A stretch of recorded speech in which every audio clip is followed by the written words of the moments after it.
नमस्कार. जय महाराष्ट्र. मानवी आरोग्यास घातक असलेल्या गांजा विक्री करणाऱ्या महिलेवर कारवाई.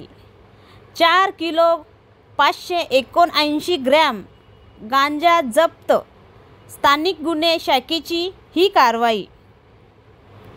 जालना जिल्ह्यात अवैध गांजा विक्री करणाऱ्यावर कारवाई करण्याचे पोलीस अधीक्षक साहेबांनी स्थानिक गुन्हे शाखेचे पोलीस निरीक्षक पंकज जाधव यांना सूचना दिल्या होत्या.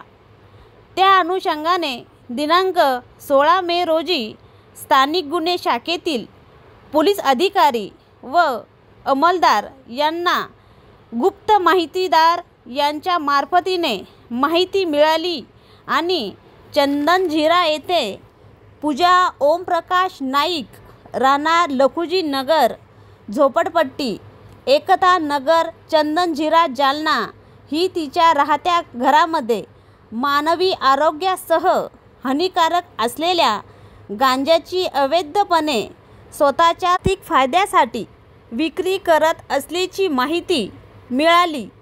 बातमीच्या आधारे स्थानिक गुन्हे शाखा जालना येथील पोलीस अधिकारी व अंमलदार यांनी महिलेच्या राहत्या घरी छापा मारून तिच्या ताब्यातून एकूण 4 किलो 579 ग्रॅम वजनाचा गांजा, रुपये 91,580 किमतीचा माल जप्त केला असून सदर महिलाविरुद्ध चंदनझिरा पोलीस ठाणे जालना येथे NDPS कायद्याप्रमाणे गुन्हा दाखल करण्यात आलेला आहे. सदरची कारवाई स्थानिक गुन्हे शाखा यांनी केली आहे. मी AP न्यूज महाराष्ट्रासाठी पूजा कायंदे.